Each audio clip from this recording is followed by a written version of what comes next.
And I heard questions being asked if HART would be reimbursing people for the illegal tax. For me, stepping back and looking at it, if anything, it would have been that the employees would have owed the government retroactively for tax.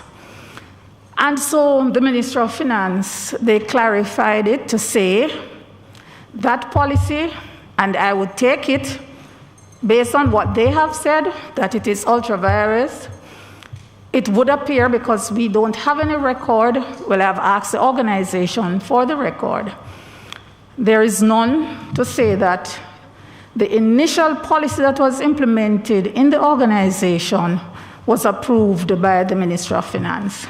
That is the original policy? The original policy in the 1991.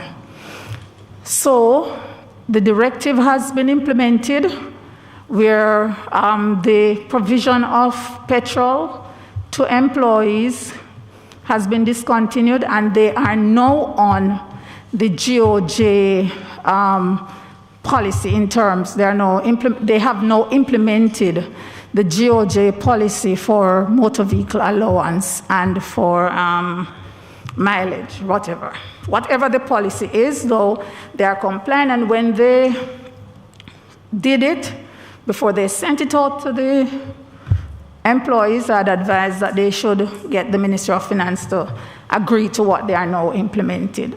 So it is now settled, and I want to, as Mrs. Holness has asked us, to tell the public there was no illegal tax, nothing was taken from the employee that should not have been taken from their salaries.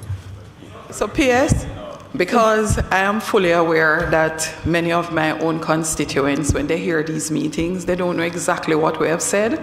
I get that wonderful explanation, but permit me, Chairman, to put it this way. In 1991, number one, tax on all our benefits was not a part of the taxation mechanism. I remember as an FC, your basic salary would be taxed, and you would have taxes on certain things that would be considered emoluments.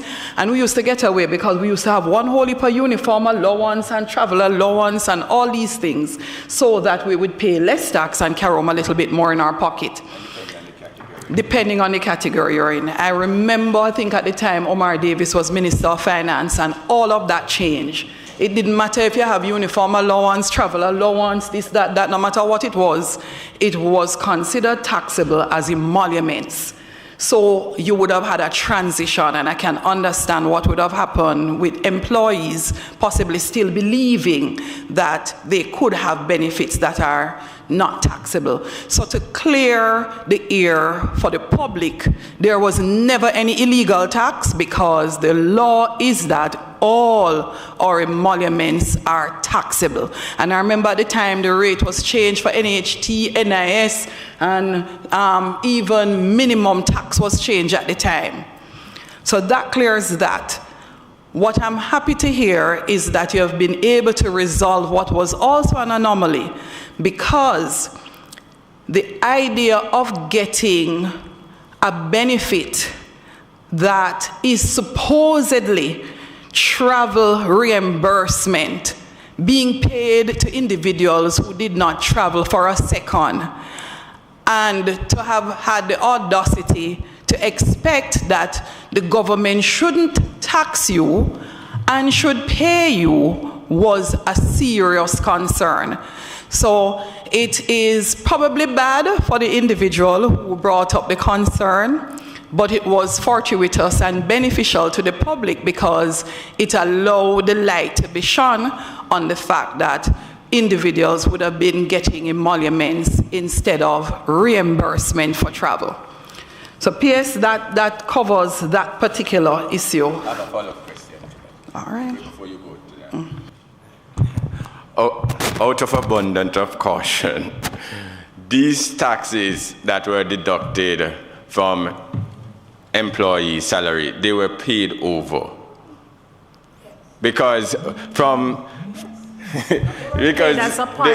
the sense of illegal tax being withdrawn, You know, if something is illegally withdrawn, then it can't be paid over to central government. It should be with the Heart Trust. So hence the question is, has Heart Trust paid over those taxes for the record?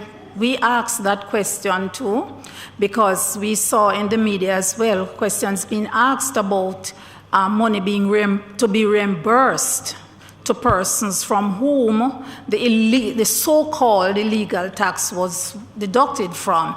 And my question is, who then would be liable to reimburse them? Would it be Heart Trust or would it be the government? And I was assured, and I have the Director of Finance here, the Senior Director, that all the tax that was deducted was remitted to the Consolidated Fund. If I may, and I do share the notion that there's a bit of confusion in the public.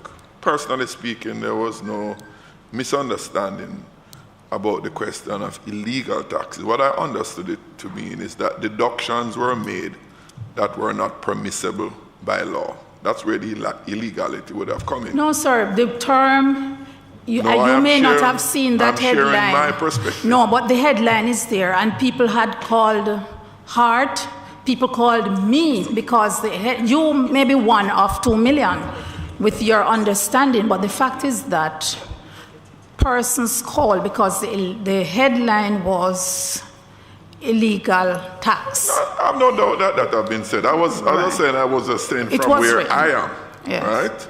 right? Illegality would only arise if the deductions were made that were not permissible by law. Which is not true either. No, I'm not making any claim right. as whether so it is true or not.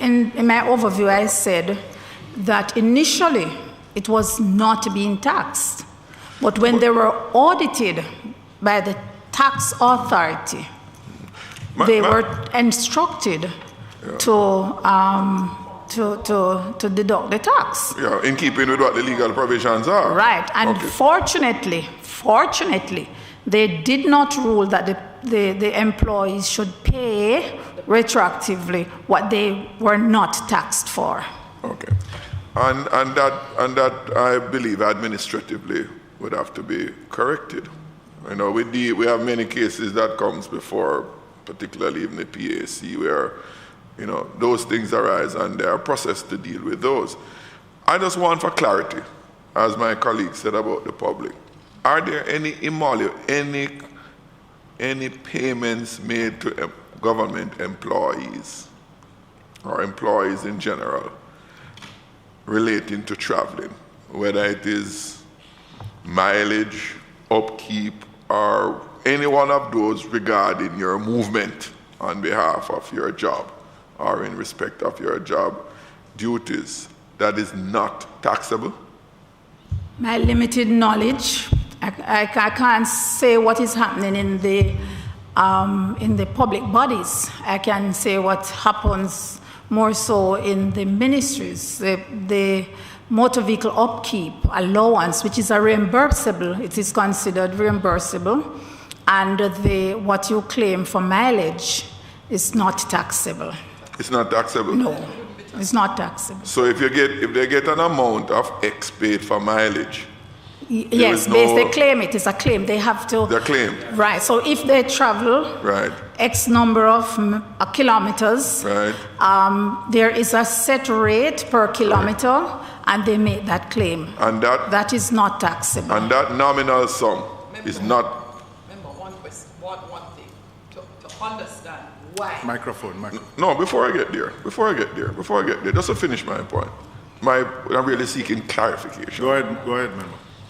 So the mileage is not taxable. So if you're using the rate and the number of miles traveled for that month or whatever period, X amount is paid, and that nominal sum is a non-taxable amount. It is not, from clear. my knowledge. Just a little patience with me. I want to get it step by step. No, we come to that. Just let me finish my train of thinking. Now, in respect of persons who get the advance card for petrol, and the mention was made of the 240 liters, that they don't get that. They don't get any card.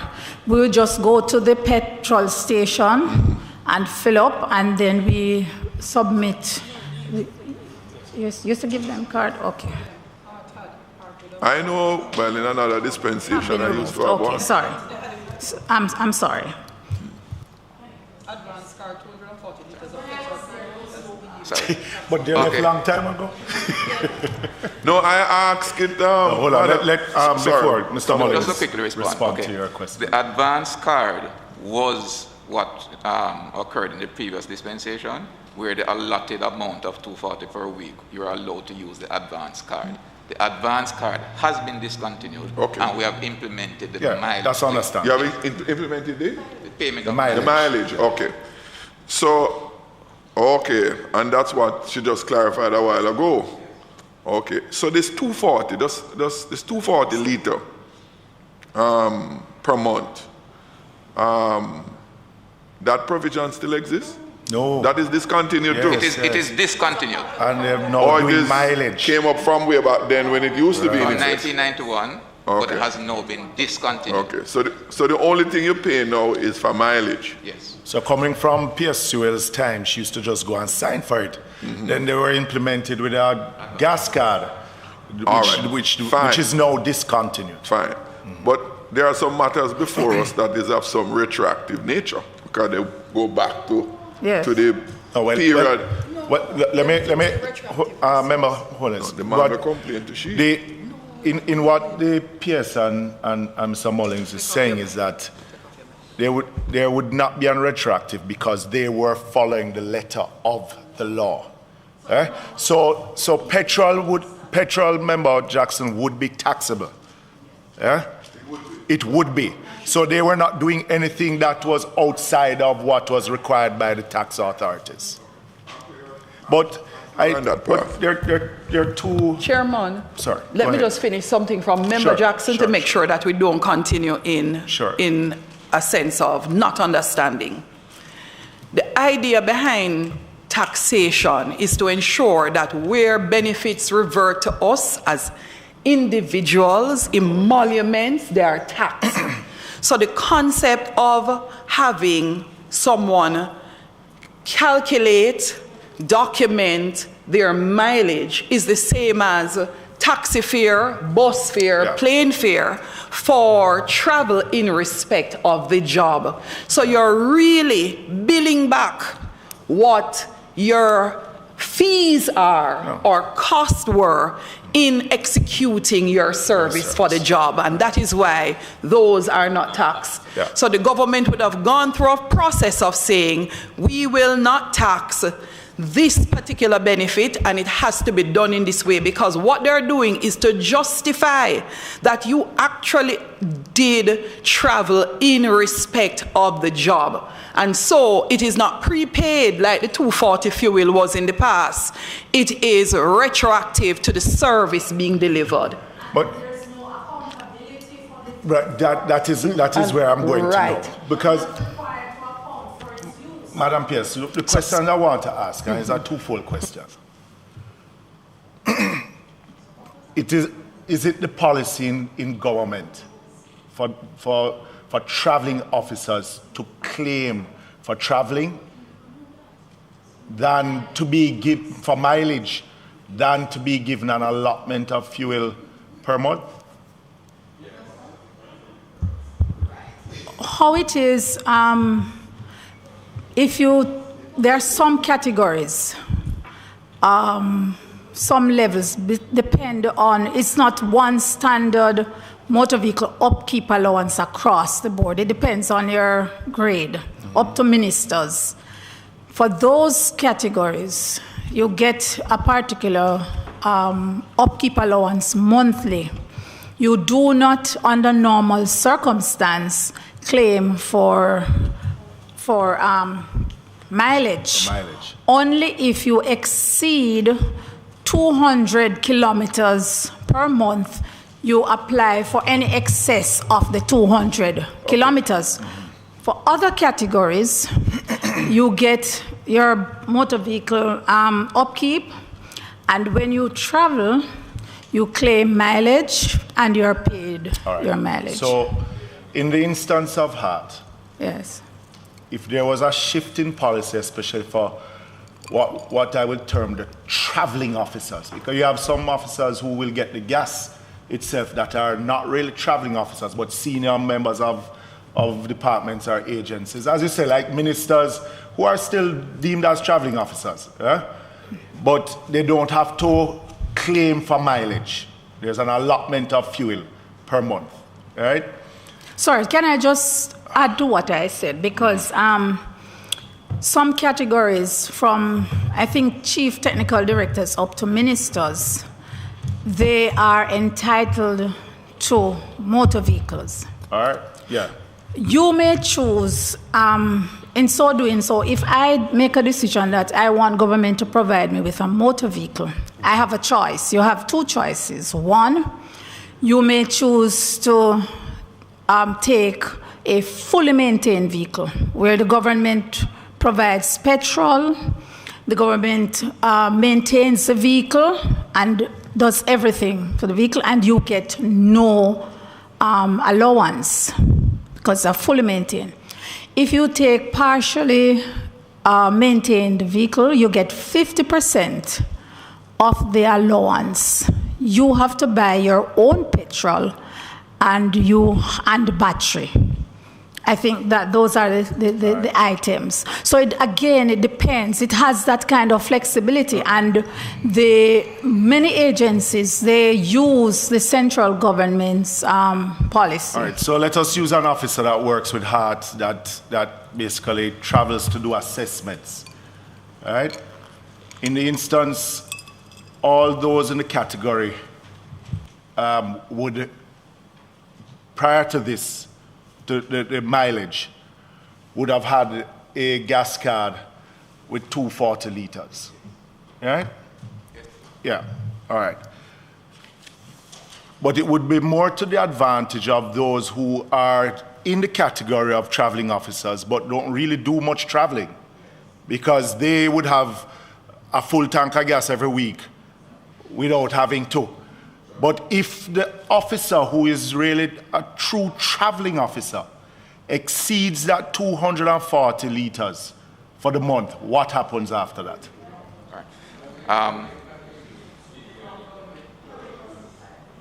Go ahead, Mr. Okay, Chair. You can pull the mic to you now, it won't bite you. Sorry.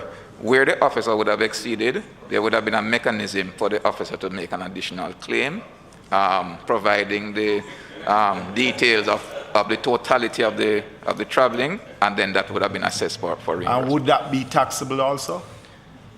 Yes, it would have It passed. would be? Yes, would have passed through the payroll, yes. So at what point did government policy shift from the allotment of fuel to mileage?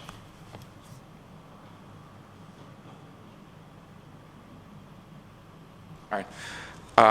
I would not be able to tell you specifically when it shifted, but what I would say for Hart, with reference to the taxation on the petrol, is that the total emoluments that would have been paid for the traveling component, which is the motor vehicle upkeep, plus the amount for the petrol, would have exceeded the amount that the government allowed for traveling tax-free, and that is why. But here. I understand the whole issue of the taxation, right? But if there's a shift in policy, what I'm trying to garner from our conversation, at that point in shift in policy where traveling officers would now claim for mileage, why did not Hart then make the transition at that time in doing mileage instead of giving them the allotment of fuel and taxing it, which would have been a disadvantage to those traveling officers who are true, and I'm mentioning true traveling officers?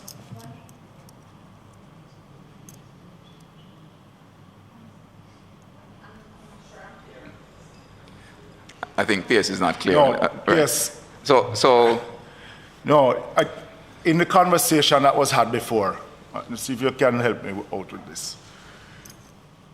It said that there was a shift in policy. Before, it was that traveling officers would have gotten an allotment of fuel, which is taxable.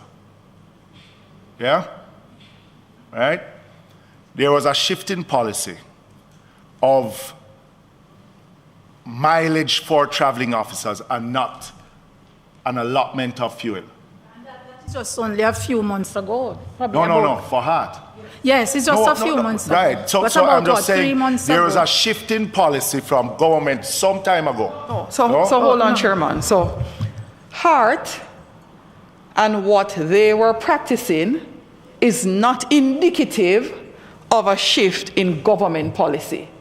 It is a shift at heart to adopting what was government policy. All right. What was cool. always all right. So what would have happened?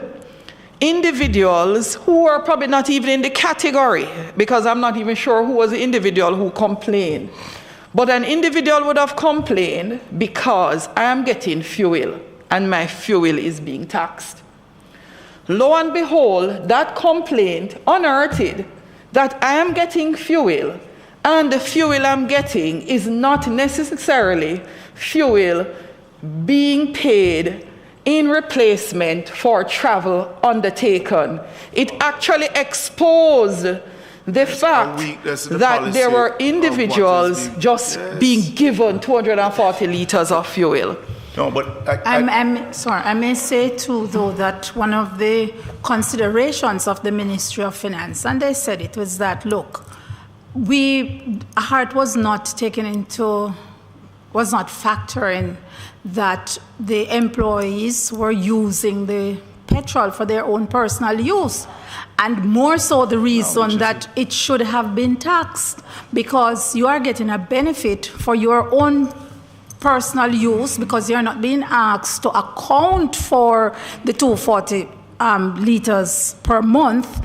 And so, you know, that what is one of the reasons. I'm just saying, yes. Madam Pierce. But I'm not sure. Why then, if that was the consideration, I don't think it would have to take the Ministry of Finance really to realize that. Why then, Mr. Mullings then, who is your CFO, did not see that the shift would have been more to an advantage of... the problem wasn't her, Chairman. Here is a problem.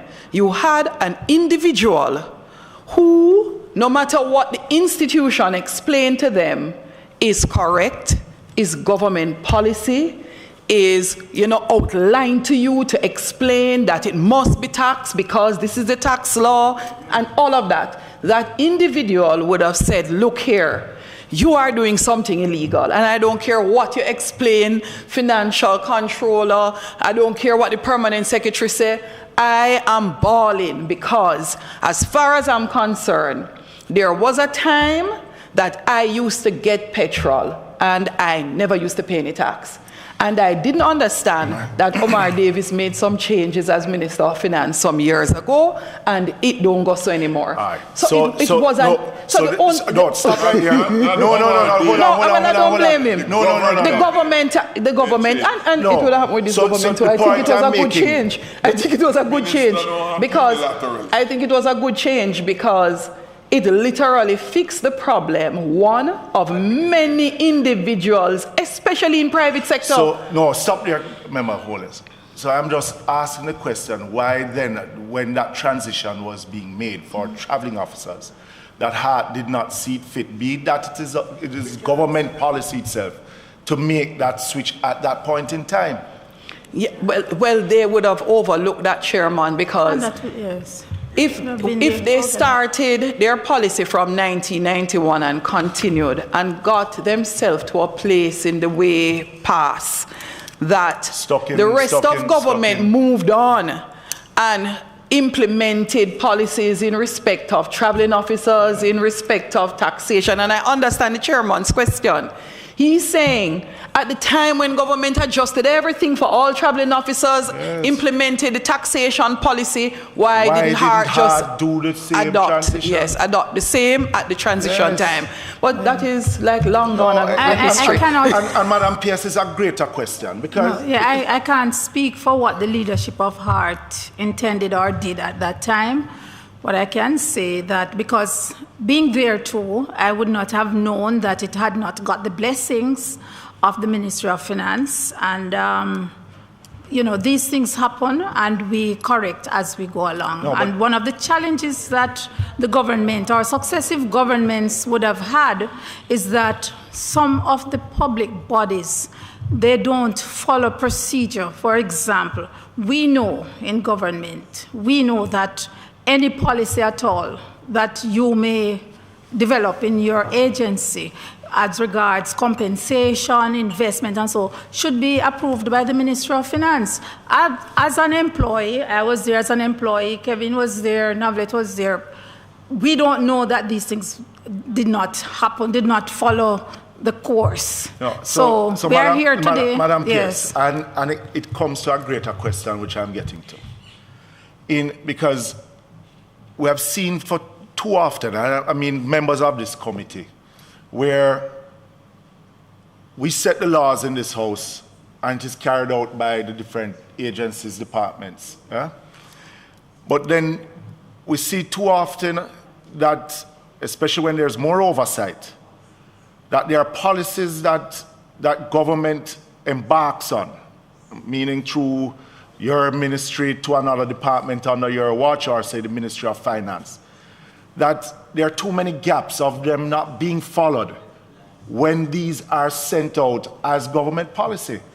And it has an effect on one, employees in some instances, and just how we operate.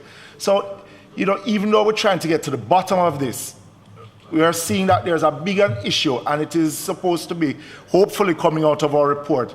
How is it that the Ministry of Finance monitor these policies that they issue to ensure that they are carried out? Because otherwise, then why send out a policy directive? I disagree with you, Chairman, and it is something that really would take an entire day. I have my own views on things, because the boards, for example, sometimes there's misunderstanding in terms of their powers, and they believe that, well, their statute says that this power is vested in the board.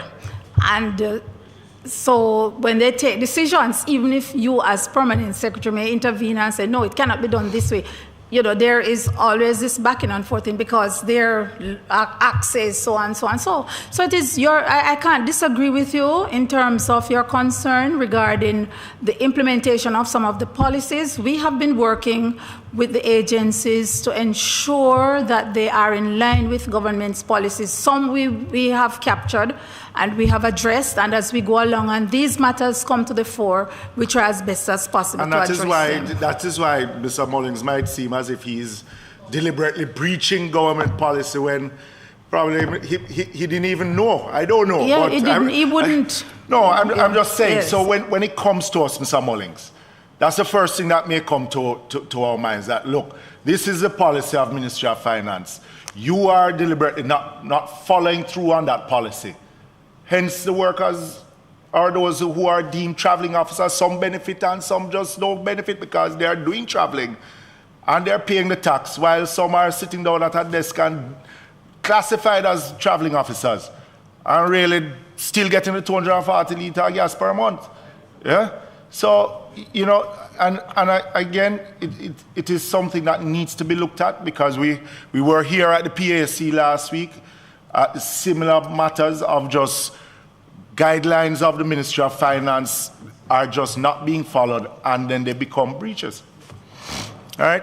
Any other question? Chairman, not a question. Coming out of this same point you made, I think we should put a recommendation coming out of PAAC that the government embarks on a program of electronically updating what is the latest policy on the various things, whether it be emoluments, whether it be how you increase salaries, whatever the policies are, just have them on a website so different ministries, agencies, departments, the boards, everybody can go on. And if a permanent secretary, if a head of an agency or department observes that the latest policy is XYZ and they have a difference of understanding or opinion, they can say, look, my agency is special because of XYZ, can you update for me? Say like FLA who feel like they may be able to do something different, or UDC feel something different. Could you update and say, for UDC, this is what pertains, for FLA, this is what pertains? Because I don't think our policies change every day. They don't. And if we had such an electronic bank, it would really serve to have everyone having the information at their fingertips to be able to refer consistently to what is the policy of government. Agreed. In respect of how you should function. And when we table the report in Parliament, members, I ask of you to at least participate in the debate to make the point. To make the point more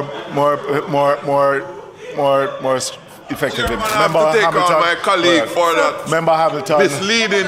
Chair, Member Hamilton. Because of the time that has passed, my previous issue has been ventilated in relation to this specific matter. Okay. All right. So I'll wait where we go from here. Thank you. My next question is really policy as well. Sure. I was a bit concerned seeing that PricewaterhouseCoopers was... What page are you on? Asked to. This is actually 2 of the responses. Which page are you on? Hold on, make sure you're there with me. Page 6. And it goes across. So questions 8 and 9, I'm putting them together. So they would have done an exercise which is fine in terms of their job analysis exercise being done. What I'm a bit concerned about is the decision being taken to implement and commence payment of increased salaries without a response coming from the Ministry of Finance. P.S. I'm wondering if this was ventilated with the individuals at heart. If anybody was held responsible, the same question we asked last week, what action was taken?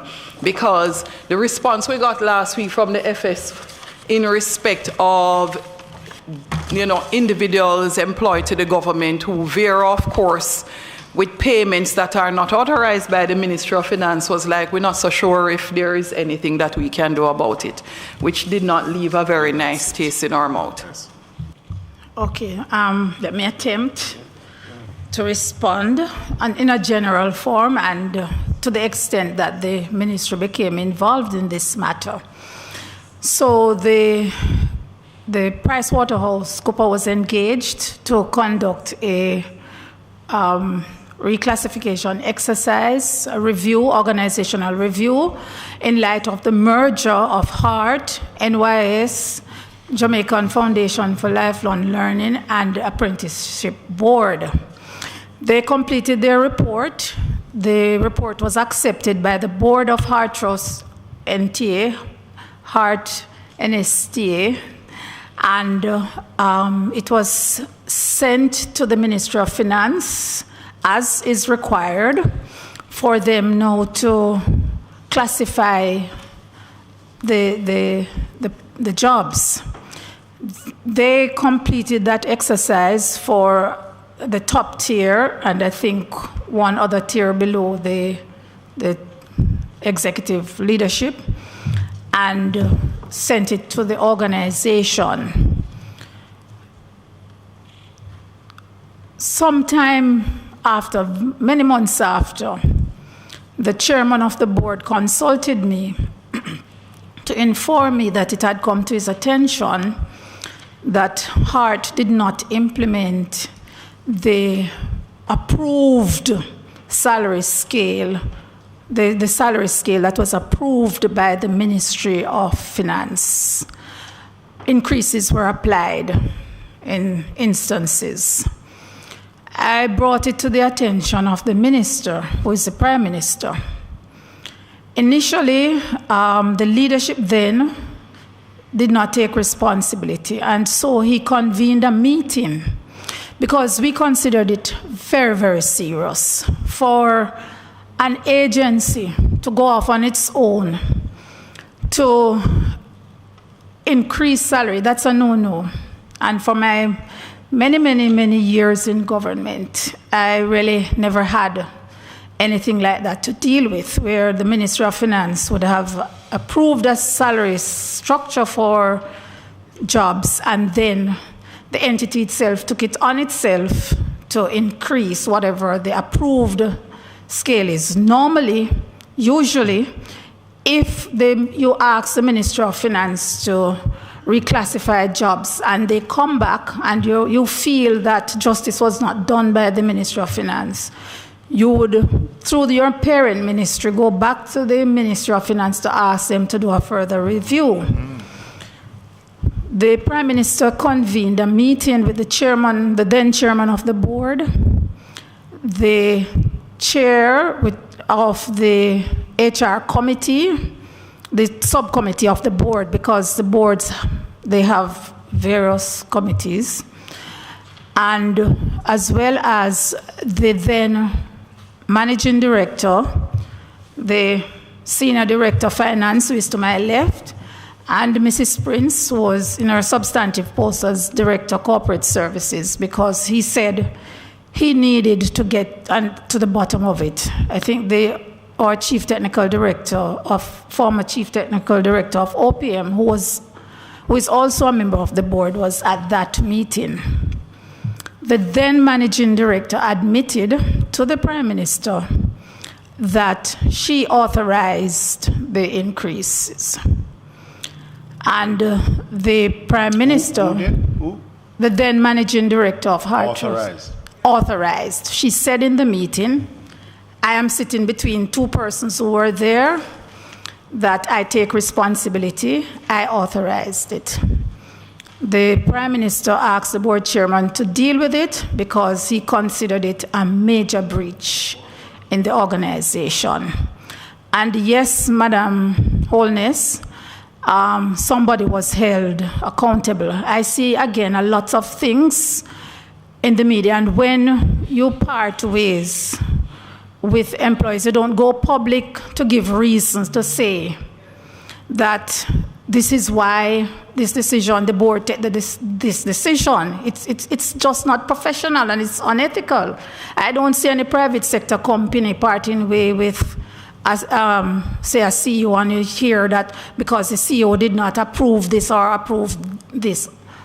We try, notwithstanding, to ensure that there is professionalism in the process. And it is one of the reasons that her contract was not renewed. That is what I was informed by the board. Yeah, the consequence, based on what PSOL is saying, the breach resulted in the non-renewal of the individual's contract. I'm actually happy to hear that action was taken, PSOL, because last week we were not at all pleased. And again, I don't know if we had documented it as one of the things to do for Ministry of Finance coming out of salary-related disputes, that we actually have some clearer indications as to what is the punishment. But let me ask though, Mr. Mullings, you are the CFO. You are the CFO? You're Senior Director of Finance.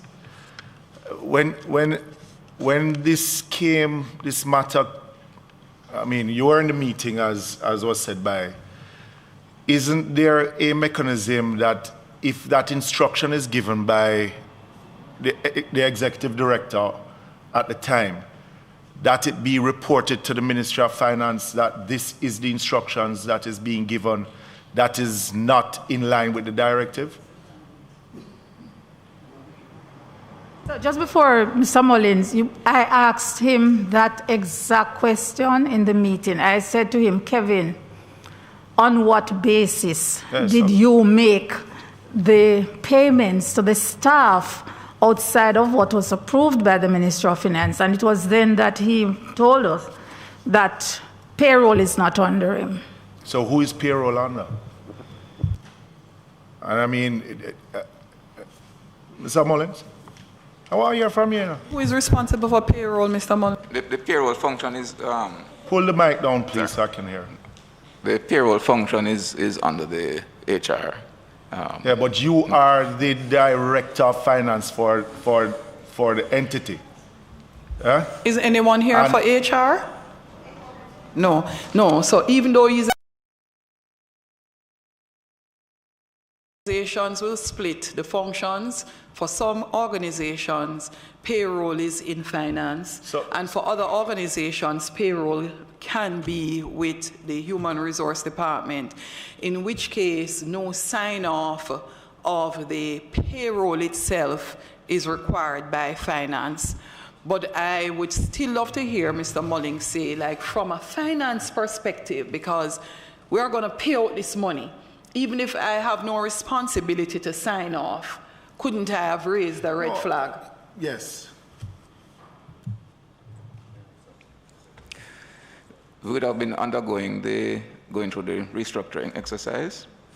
We would have had salary scales that would have been prepared and submitted as the approved scales for the organization, which would have been utilized for the computation of the payroll sums. Good. These were implemented over a period of time.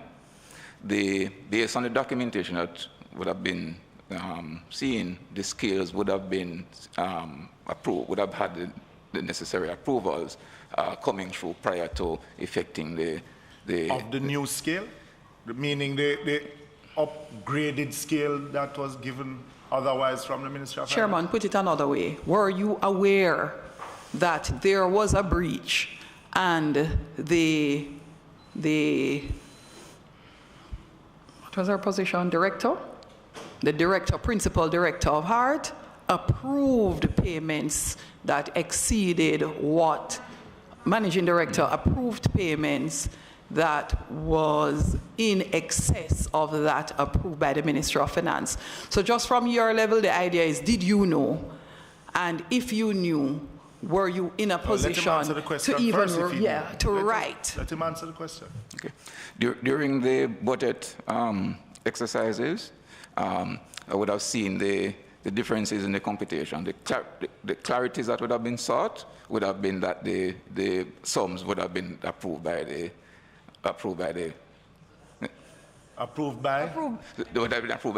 managing director. No, so as the director of finance, what then was your action, seeing that they were in excess of?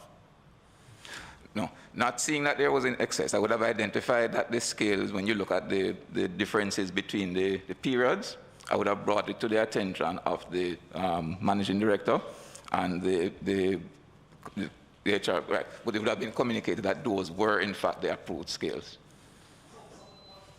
What Mr. Mullins is saying, that having highlighted the breach, the managing director confirmed that it is not in fact a breach. I have approved these excess payments. Yeah, but so hold on, Chairman. So the question is whether or not there is a policy in place that allows for, that requires two individuals instead of one individual unilaterally increasing salaries.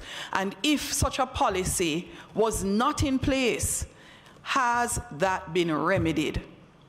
Because what you're saying is the former managing director, having said to you, look, I have approved this, that was sufficient. We want to be able to determine, is that because the policy was such that one individual could unilaterally approve? Hold on, Member Holness. Let me just finish my chain of thought, please.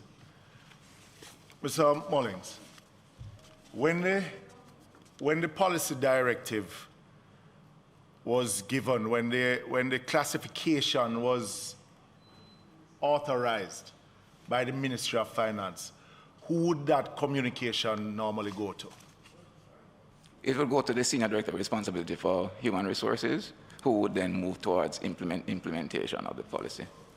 So at what point is it that the Finance Department has any knowledge of that? The broader scales would have been discussed at the exec in terms of the presentation of the new scales. The approvals for payment would come through our payroll or HR department. That approves and indicates that these are the salary scales that are to be paid. So the HR department, who is responsible for salary payments, would have then gotten the circular from the Ministry of Finance on the classifications. Right? That individual would have then taken additional instructions from the managing director to further increase the salaries. Right? And I'm just asking, is there any mechanism in any department, agency of government that if an instruction has been given to an officer in that manner, is there any mechanism for that officer to raise that issue with the Ministry of Finance? Chairman, adding to that question, the whole idea is it can't be one individual in an organization that can make those. Because even though we're saying that the managing director has taken responsibility. I would really love to hear the response because we've not been given a fulsome response. Yes, please. Is there any mechanism for that officer to then go to the Ministry of Finance and say, I am now asked to do additional increases, which is a breach of your instructions? Is there? In terms of say changes, if you're making a change to the compensation, yes, that part I would not be aware of. If you're making the changes to the compensation, Madam PS, can you answer? I'm just asking if this doesn't have to do with that, PS, including your response, whether the issue is that the HR manager would have been the counter individual to the MD who should take, because the HR manager is not here. And so that's why I wanted you to clearly understand, Chairman, in some organization, the question we're asking of the finance director in some organization, payroll is under the remit of HR. So PS, including there, whether or not, if the finance director gets the final figures and he's saying he would not have known that there was a breach. Madam Hollis. If HR knows that there is a breach, and if so, what would have happened with the HR director? Member Holness, and we have cleared here that the finance director has nothing to do with payroll. We've cleared here, right? No, yeah, right. But I just want to know if there is any mechanism in any department, agency, or ministry of government that if a managing director, executive director gives the instruction to that accounting officer to go beyond what has been given the instructions by the Ministry of Finance, to raise the issue that they have been asked to do, go outside of the remit of the instructions given. And I'll simply say yes, because in a ministry, sometimes as a permanent secretary, you may give a directive, and for example, I may say to my PFO, do ABC, and she would look at the circulars or whatever, relevant documentation. If it's not there, she would call Ministry of Finance for clarification, or would send our correspondence to the ministry to ask their advice. And we do that regularly. In the agencies, what they usually do, they would escalate it possibly to the board, because, you have a board, and you would also come to the parent ministry.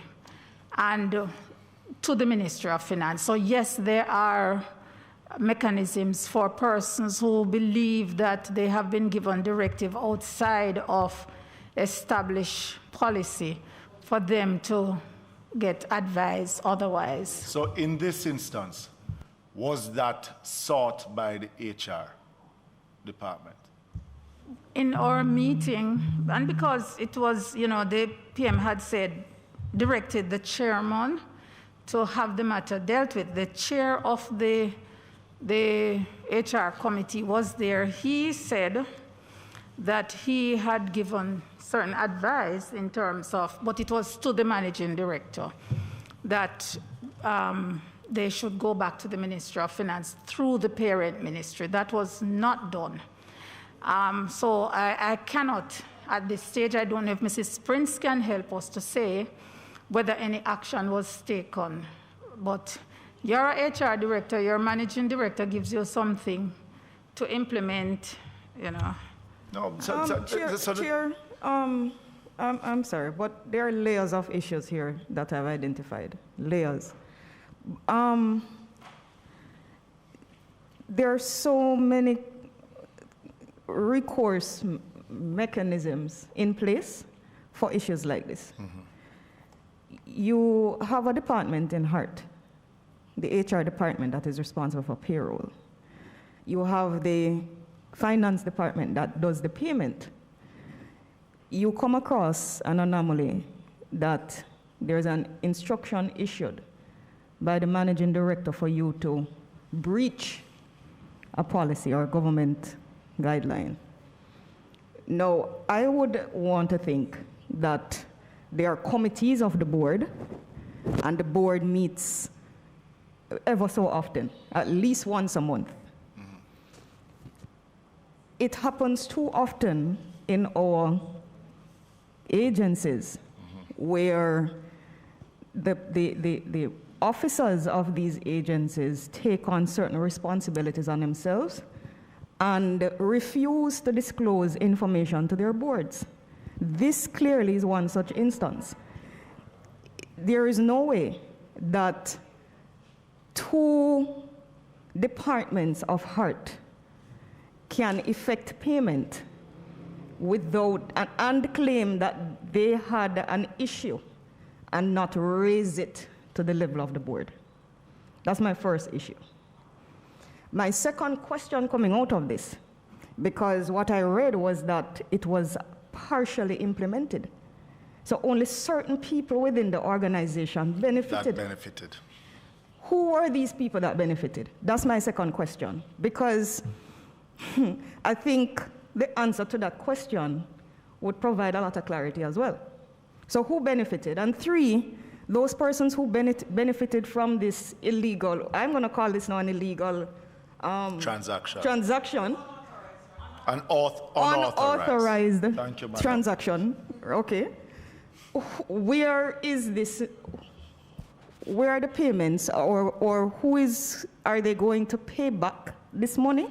The question is how much more was paid out to yes, these that's another question. Yes. How much more was paid, and then what is going to happen now to this difference in payment? But I would love to know who benefited first from this. What were the level of employees that benefited from this anomaly? Chair, when the new structure was being implemented, management positions were filled first because we're looking at cascading, allowing persons below to apply for positions above. So we start filling positions from top down. So by the time that this anomaly was brought to the fore, quite a number of regional directors, director positions were filled. And we stopped at that point until the decision was taken to go back to the Ministry of Finance, where the entire process was put on hold, the entire implementation of the new org structure was put on hold, and to go back to the Ministry of Finance to seek validation at some point for this new salary scale that is being implemented. So we had stopped. gone back to the Ministry of Finance, sought their intervention, and the intervention was achieved. The Ministry of Finance did their analysis based on documentation that was sent to them and issued no objection to continue. And so the restart of the implementation of the new structure is currently going on now as we speak. How much? Sorry, I would want to ask Mrs. Prince to put that on hold because the Commission on Education, they recently established, their TOR has been extended, having completed for them to look at heart, and they have actually started their work. So we will discuss internally. Okay. What was the excess in what was paid out? Anybody has that figure? Yeah, I had requested that information. Kevin, what was it? But before I move on to the next. There's a statement here, Mr. Chairman, that appears as if Ministry of Finance sort of ratified what was done, though it was in error. So I wanted to highlight that because it's I understand that. Yeah, I understand that. But it doesn't take away, member Holness. It was wrong. The breach that was committed, and I am still not satisfied, Madam Pierce, because as far as I'm concerned, outside of the managing director who had given the instructions, that there is some responsibility that comes to bear on the HR manager. Because if the HR manager did not raise the issue at all to the level after being given instruction by the Ministry of Finance, then that person is responsible also. Chairman, may I correct something though? I don't know that Ministry of Finance sends approved structure and classification to the HR managers. Who got it? That's what I asked earlier. That's what I'm saying. It would go to the managing director, and at times they are copied to the permanent secretary, the parent permanent secretary. I would give it then to my HR. I don't think it's correct. What I will ask of you then, Madam Pierce, if we could get a report on how this transpired, I think that will help us, and if we could, if possible, to the PwC report, if it is as possible for the committee, so that we can get a better understanding of the classifications also. Member, go ahead, and then Member Sibley. Chairman, I don't agree, Chairman. For a long time. Chairman, don't agree. I don't think we should put the permanent secretary through a mechanism of unless we just get in a copy of the report, but there is no question. Hold on, Chairman. This issue does not raise a question about the classifications, the structures, or in fact, whatever government finally decides is the pay scale for these individuals. What the issue raised is the gap of one individual in an organization being able to ignore the procedures or the approvals of the Ministry of Finance and unilaterally was able to increase the payments and have them executed. Up to now, I don't even know who got that circular from the Ministry of Finance. So that we could ask the permanent secretary. So that is what I'm asking, a report for that? No, Chairman, you asked for much more than that. So if that's what you're asking for, to just say, okay, who does the Ministry of Finance communicate with? I could understand. What I fear sometimes, Chairman, is that we send permanent secretaries to go through a process of doing excessive work while they already have their plate full. So when we get to the real issues at hand, I wouldn't want us to burden them with more than what we need. I don't subscribe to that. Chairman. Go ahead, yeah, man. Chairman. No, I don't subscribe to that. The buck stops somewhere. No, but Chairman, ahead, please permit me. Please, members, Chairman, please permit me. Chairman, please permit me. I need to make an intervention now. Let me hear what the member is saying. Let me, no, you can say what I want to say. Chairman, we would have to put that to a vote. No, we can't put a million things to a vote. That is not the issue. Members. No need to be shouting. Members. Chairman, if we are going to document asking the permanent am I secretary... going to be allowed to speak, yes or no? No, I want to put it to a vote, you can't Chairman. determine who speaks. Chairman, I would like to put that to a vote. Member Holness and Member Jackson. No. Member Holness and Member Jackson. I want to put to a vote the request that the PwC report and structure and be taken by the permanent secretary and a report done to come to the committee for something that's not an issue. Member Holness. And once that is the final decision of the chairman, it needs to be put to a vote. Member Holness. Hold on there, Member Jackson. Member Holness. I'm speaking to you. Member Jackson, please.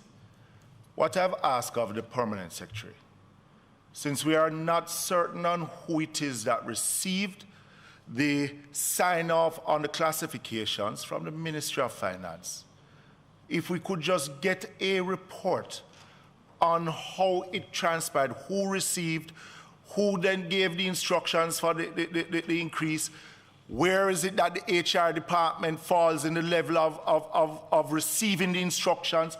That's all I wanted to be able Chairman, that's to... not what you had said, and that part of what you said is fine. Where I took issue... All I said is Chairman, if we could get a copy of the PwC report, that's all I asked. I never asked her to come and report on it. Prepare a report. Mr. Chairman, can I speak now? Go ahead, member.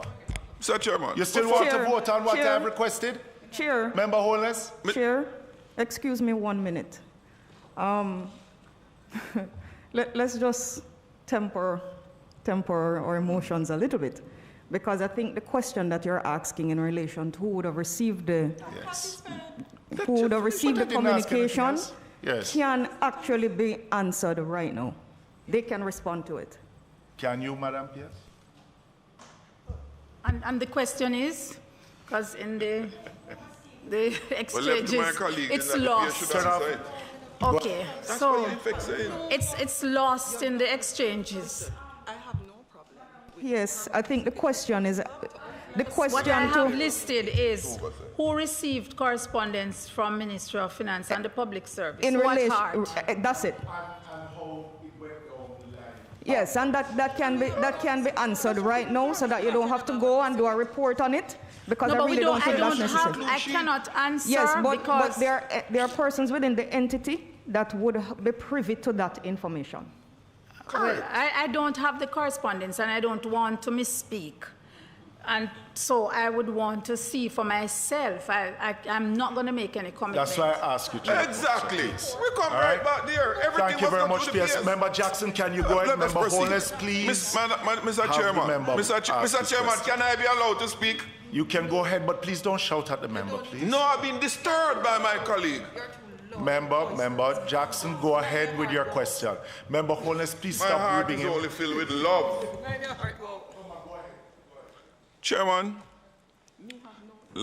first of all, let me say, the practice of this committee over the many years across administrations, when matters come to the committee, members have the privilege of seeking whatever information that they want to give clarity on the issue.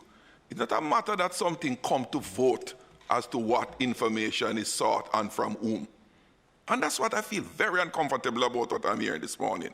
Putting question to vote as to what information is gotten from whom. That said, Mr. Chairman, let me proceed. Mr. Chairman, can I speak without any disturbance? Just block her out, please. Go ahead. It's hard when the shouting is taking place in the middle of right in your ears. Go ahead, member. From where you are, it's not so hard, but from where I am, it's extremely difficult. Go ahead, member. Chairman, the matter arising regarding the approval of that salary scale. And I'm raising it because it's not pertinent as it relates to just heart, but any any agency within the government service. The Ministry of Finance is tasked with the responsibility in law also to set those policies and guidelines. The Heart in this instance went ahead and approved through the managing director, as we were told by the PS this morning, a salary arrangement which was not approved by the Ministry of Finance. Specific question in that regard. Because it is a fact that is the Ministry of Finance that has the final say on these salary provisions, classification, scales, etc. The leadership of the organization is not restricted to the managing director, but I would presume other senior officers. If it should come to the knowledge, the attention, the knowledge of senior officers that an action is about to take place or already is in train that is in breach of the Ministry of Finance's guideline and policy, then it becomes the responsibility of all such senior officers who are aware. Why? Because I would believe, and I stand to be corrected here or guided, there must be some level of collective responsibility within the organization, right? If one is slipping over here, one is supposed to point out where the failure is. So other officers who were aware that the scales salary remuneration arrangement that the managing director had approved of, outside of what the Ministry of Finance approval was, would have been guilty by omission of not bringing to attention of the relevant agents, in this case the Ministry of Finance, that this something arise, like seeing a crime being committed and say, you know, I'm not the policeman, so I can't lock up anybody. But you can report it. Even if you don't have arresting power, you can report it. And I know in many laws we pass, I know for one particular that pops up in my mind is the Child Development Agency Act, where it's an offense to not report an offense being committed because you're aware of it. So that is one question, and I want the PS. You want me to answer that before? I have another one smaller, yes, but related. Let me just state the other one. Go ahead. The issue we have, and I understand what the question you're asking, your comment, because I believe in accountability at all levels. But the difficulty we had was that everything came to fore at the end of her tenure, put it that way. Repeat that last part, sorry, I missed. The last part you made. That everything, the matter unfolded towards the end of her tenure. So there was nobody to lead anything, because people say, well, it was approved by the managing director. So right now we have Mrs. Prince who is acting, and you know, we are hoping that with this experience that people would have learned that it ought not to have happened. And if you are given a directive that is outside of established procedure and policy, there are ways of dealing with it. And we have tried to emphasize that. We are there as a parent ministry because the chairman of the committee, the HR committee, he said, my advice to the managing director was ABC, that was not followed. So when you have that kind of situation and then the person is separated from the organization, it becomes a challenge too. No, but that is understood. My second question relating to that PS needs some guidance on this. A few moments ago, earlier this morning, we were discussing the fuel and traveling benefits and so on, and taxation, and when taxes were supposed to be deducted by law and was not deducted, where the liability exists with the beneficiary of the non-deduction. Is it the case in the public service where if someone gets a benefit that was improperly or not properly approved, does that benefit still remain with the person, or it is liable for reimbursement in much the same way that the taxes that the benefit that one accrued with the traveling situation that they shouldn't have gotten, you know, some deduction arrangement is made. And lastly, sorry, can I just answer that one? Sure. So, okay, sometimes persons are overpaid generally, and it's audited, and you have to recover it. Right, recover. So, you know, you put in a plan to recover. But there are other instances where, because of, like what has happened in Hart, it was a policy position for the organization.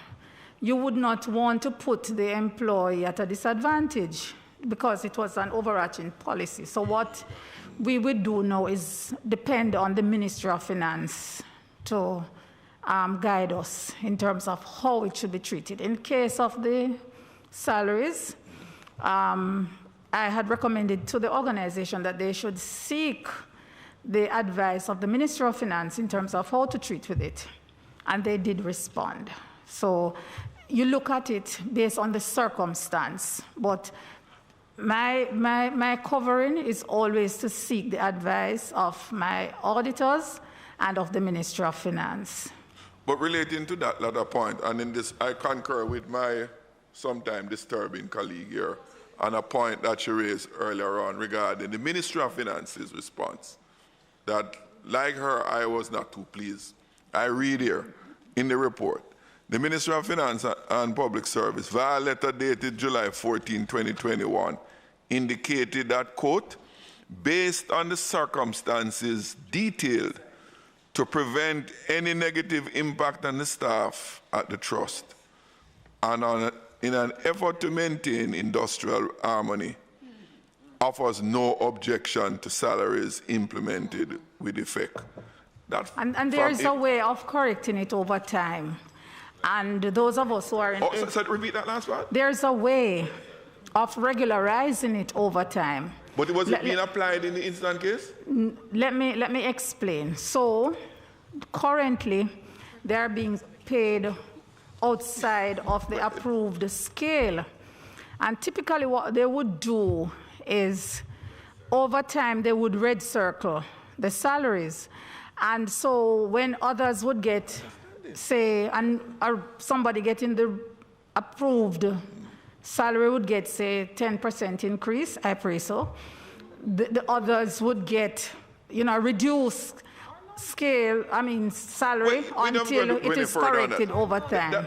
Madam Pierce, why I raised it, because I was aware of that, which you just mentioned, right? But when I read the report, nothing in it made mention of those subsequent actions. It's really for the organization to know the HR policies and principles and to apply them. Because you see, as I oftentimes say to persons, reports and so forth that is tabled here is not just for the members sitting here. It is for the public at large. It is public information being placed here. If you read what is here by itself, without what you just said, it gives a different, and that's why I was concerned, because I was aware of those provisions, but they never make mention of it in the report.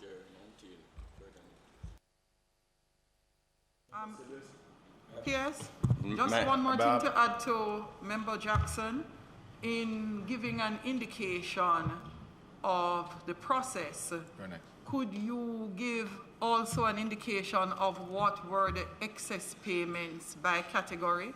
I noticed it started with the regional directors, but I really wondered in my head, was the managing director the first person overpaid? Yes or no?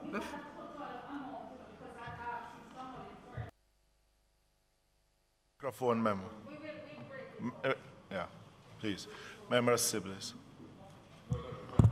Thank you, Chair. Chair, my question is to the PS. Madam PS, I have heard two things, and they are contrasting, or that is, to my mind, I'm kind of confused. Mr. Mullins said earlier that the HR, the head of HR, was a person who would have not authorized, but would have carried out the authorization that was given to her or him at the time. And there was a lingering question as to whether the HR director knew what was the authorized classification that came from the Ministry of Finance. That is very important. If the HR director knew, okay? And PS, let's add one more thing to that question. I'm still concerned about an HR department that employs, recommends salary scales, and then turn around and do the payroll and makes the payment with no reference to the finance department. That part doesn't make any sense. So we'd love to appreciate what is the correlation between the finance department that is headed by Mr. Mullins and the HR department in finalizing a payroll bill.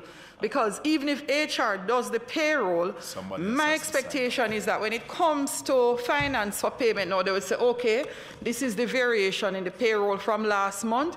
Let us look at the anomalies and make sure that we are fine with the adjustments. And then, okay, yes, approve for payment. So we'd love to appreciate if that mechanism does not exist at heart. They operate in silos. Member Siblings, you can complete. Member Woolness, that's exactly where I was going, but even the accountants and the in really a big, much more expansive than what Member Woolness had asked. Where I'm going, Madam PS, is from a control perspective and a policy of the government. Because I know it happens in public sector and in private sector, where HR payroll reports to HR. It's a breakdown of control. It's a serious breakdown of control because HR is the person that employs. HR, there is no check and balance. And HR should be the person that recruit and also check on payroll, which should be reporting to finance to see if the number of persons that they have recruited and the contracts that these persons have signed as salary is in fact the amount being paid. The HR can't check themselves. And I have always had an issue in my other lives as it relates to where you went to before this. As it relates to HR being in control of payroll. So I'm asking from a more expansive policy view that be looked at. Thank you very much, sir. And again, I have no issue with what you have proposed in terms of checks and balances. You're spot on. And I am assured by the HEART personnel that the new,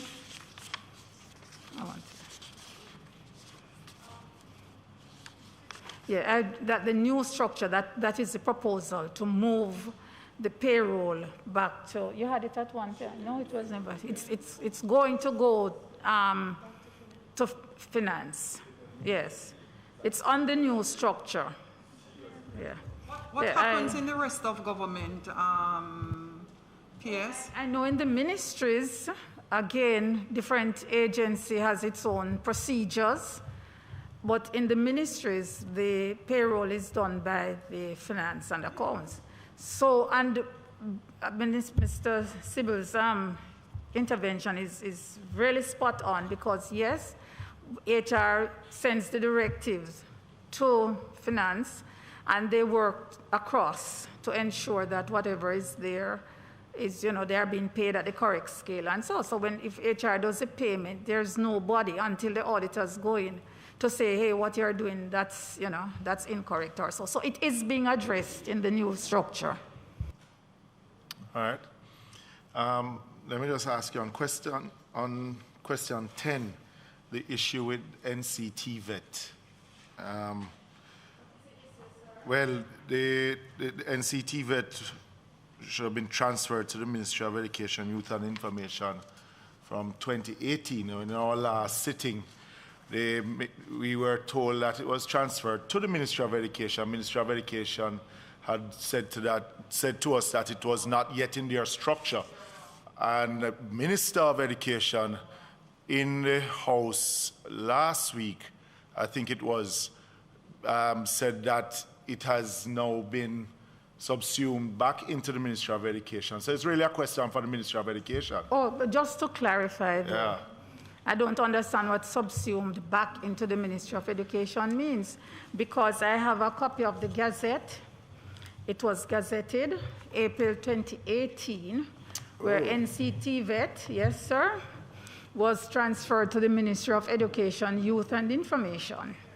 And as far as I am concerned, it has been there since. It left OPA, it left Heart. So, and Madam PS, it raises even more questions then, because in this committee, the last time we met, we were told that it was not yet under the structure of the Ministry of Education. So, well, I don't know, but my CTD was here, and he told me that he tried to correct it. Yeah. And I have it on my phone because I knew it was going to be raised, the Gazette, the order. Well, in your updated, we have been told to ask Ministry of Education. As a matter of fact, I may go further to say that at one point, because of my experience at the Ministry of Education and in education in general, I had meetings with the then acting permanent secretary and the then CTD in education to offer my assistance in terms of the transition and the processes that should be followed to ensure the full integration within the Ministry of Education. And so I am to be advised what it means that it is not in education. Right, so and I'm not trying to make anybody look anywhere. The truth is the truth, and the evidence is there. Well, can the Ministry of Education, because as I said, it is what came out of the last meeting, and we are, and also in the, said it, and when asked again, and another individual was trying to correct the acting permanent secretary, and she was adamant as at the meeting that she was not aware of the transfer to the Ministry of Education. So listening to you now, PSOL, it would appear that as per Gazette, it would have been transferred. However, it was on autopilot. It would have been on autopilot for 3 years, 2021, for 3 years. For 3 years. To the disadvantage of the Jamaican people. To the disadvantage of the people. Because up to last week, I received numerous telephone calls in relation to certification, where persons cannot get their certificates because for whatever reason, the organization is not operating as it should, because it is obviously in limbo. For whatever reason, I don't know why it is that the Ministry of Education did not want to accept the entity, because that is what I see it as. Madam, Mrs. Dwyer, you have any response for us on the queries? Oh, Chairman, I've been taking notes. I've been listening to the varying viewpoints, and some of the questions have been coming to the ministry too. What I understand is that the transition is a process. It involves, yes, the gazetting, but I think there are some other administrative matters that need to be straightened out. Pull the mic. Sorry? Oh, I'm sorry. So I think there are other administrative matters. So the cabinet submission, for example, I think is making the rounds through the Attorney General's chambers as well as the Solicitor General's chambers for some clarification on certain issues. So I will go back to do some research. But as I understand it, the transition, which we admit, has taken some time, and too much time. Because you're new, you would get off with such an answer because you would not have been in the chair. No. But we who sat in the meeting, it was either an unfortunate response of not being absolutely truthful, not knowing, not realizing, but there was no sense that any transition even started. It was declared, it is not with the Ministry of Education. And all of us were confused because that was the statement of the acting PS at the time. But in a week, the minister probably tracked down what was going on, but it started from the acting PS saying, it is not with us, it is with the Ministry of Economic Growth and Job Creation. So, Madam Swell, so you see we're not too far off? Or being unreasonable. But the challenge that I have, Mrs. Dwyer, is one that it was first with the Ministry of Education, NCT vet. No. With Heart. For a time with Heart, yes. For a time with Heart. Yes, it was with, exactly. For a time it was with Heart, which was overseen by the Ministry of Education. Yeah? In 2018, this was, as P.S. Swells says, that it was gazetted that it should be transferred back to the Ministry of Education. What could, being that NCT vet is our premier certification institution, why would something like this take so long to be back in the Ministry of Education? I mean, it is not as if it is a new institution that has been formed and we have to do new laws to govern it. Why is it taking so long?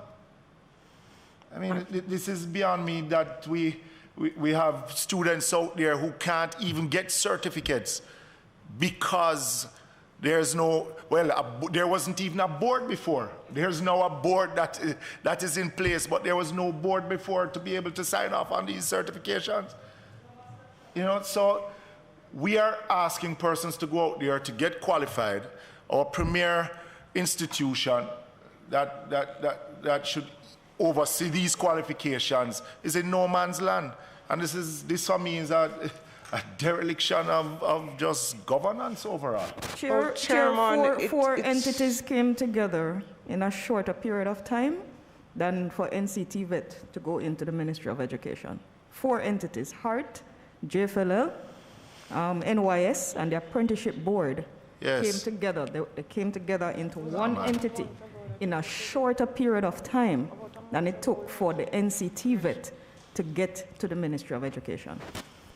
Chairman, as I promised, I really am going to dive into the matter to give you answers that are real and to help the public to understand. But about a month ago, our Minister Williams and I, we met with both the HEART Board as well as the board of NCT VTDI, and we had discussions and we talked about the issues that were tending to bog down the movement.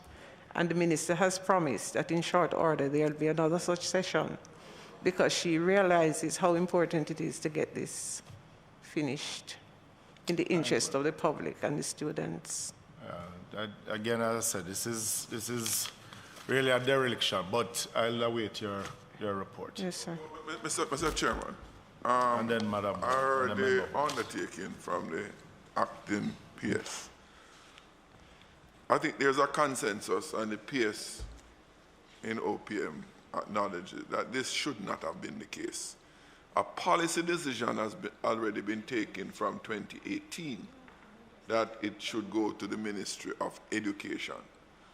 given that the policy has been enunciated, it is mere the formality to be put in place. Ms. Dwyer mentioned about the processes. It's not a new institution. Could we, Madam Dwyer, agree that as of now, the Ministry of Finance will assume all functions as if it was already there, given that it is only the due process that is to be completed against the Did you say Ministry of Finance, sir? No, Ministry of Education, right? Okay. Yes. Maybe I want to join you up with Ministry of Finance. No, but stand corrected. Yes. Given that the policy direction has already been taken, my colleague had mentioned about, and others, problem persons are facing.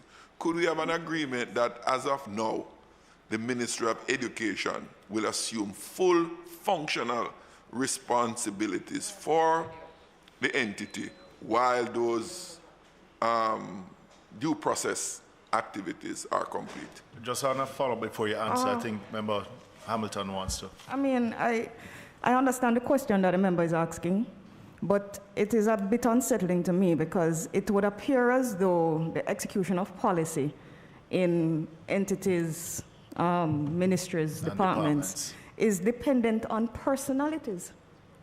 So if a personality in an entity does not want to execute a policy, it doesn't get executed. And there are no penalties for that? Nothing for that. Yes. And it is so unfair, you know, when you look at it, because people will think that a particular administration runs government, when that is not so.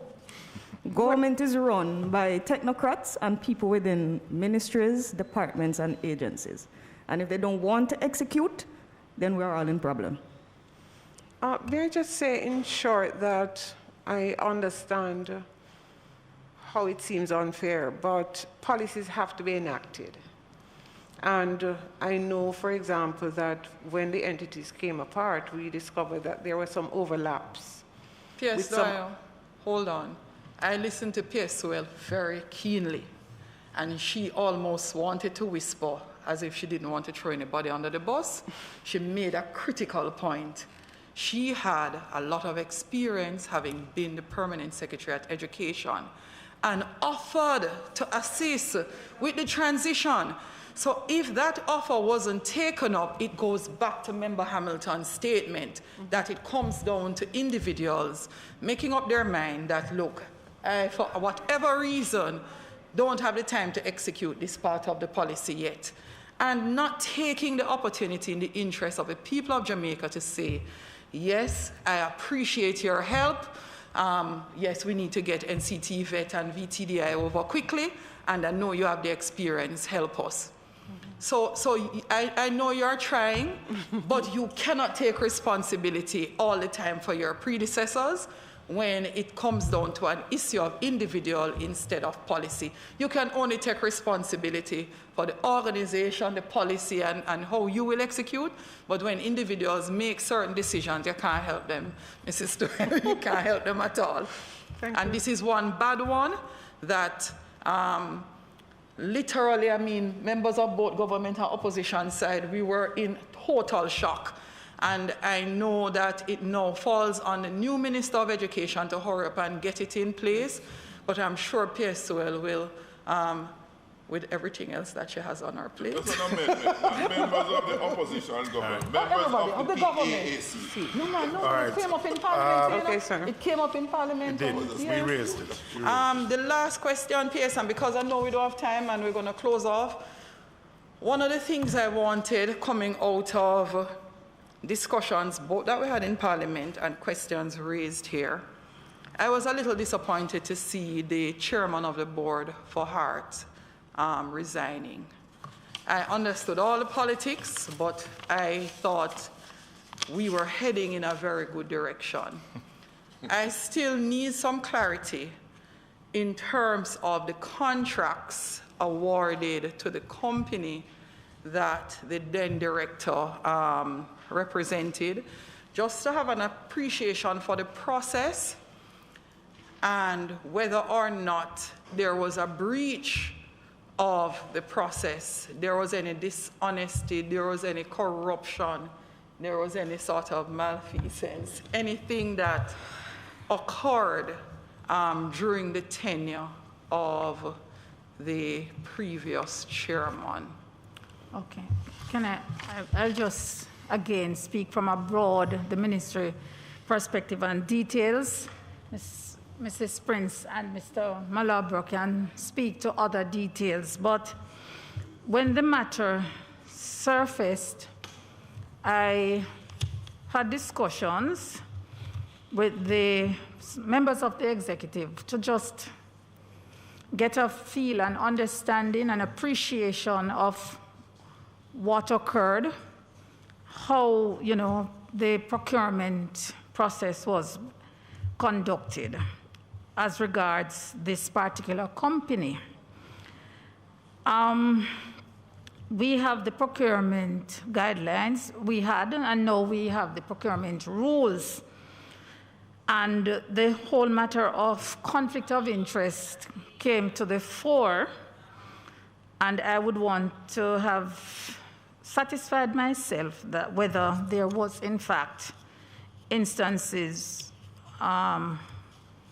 there was conflict of interest. And what I was told is that in terms of the procurement procedure, public bodies, they determine various thresholds. So the law says procurement up to a certain level may be approved by the head of entity only. Beyond that, it has to go to the PPC through the sector committee, etc. And anything above, I think it's 30 million, up to 30 million has to go to the sector committee, and 30 million and above to the PPC, and anything above 60 million has to go to cabinet. Within that, agencies, they have their procurement committee, and agencies, they set their own threshold in terms of internally. And what I was told was that relating to these procurements, HART's threshold for anything to go to the board level was $30 million. So anything below $30 million would not go to the board. It would be dealt with, the approval would remain at the level of the managing director. I was assured that these procurement opportunities, none of any single one, and I stand corrected, the persons are here, but I'm repeating what I was told, that these procurement opportunities, they used limited tender, which is that they go on the website of the PPC to pull down X number of suppliers of similar goods or service, and they send out proposals, requests for a proposal, and they would send in back their proposal and costs. So none, I was assured, was above $30 million that would require board overview. It would have to go to the board committee of procurement as well as to the board itself. So in these circumstances, the chairman directly had nothing to do with these procurement opportunities. All were dealt with, were approved at the level of the managing director. In terms of affiliation, declaration of affiliation, remember HART was transferred from Ministry of Education to OPM. And in going through, one of the things that we recommended was that that was done, and he did declare. And he declared his affiliation with the company The record is there. He declared his affiliation with Port Authority, on which he's a board member, and other entity. So from the ministry's perspective, we sought and got information, and we did not, based on what was sent to us, what was told to us, we did not believe that there was any interference in terms of the chairman being directly involved in these, besides his other role as CEO for the company. The procurement rule makes provision if there's any conflict of interest or perceived, and it's stated. And I wanted to satisfy myself that in the event that something would have gone to the board and he would be required to participate in the decision making, that he would have acted appropriately, and that is to declare his interest there and to recuse himself, and that it would have been recorded in the minutes. I was told no such incident took place. So, and Chairman, I must tell you that in terms of interest, we have several persons, private sector persons, who are on boards. Every day I sign letter almost to the Public Procurement Commission, because there are so many persons from the private sector who are on boards. And I have to make a judgment call because they are registered with the PPC.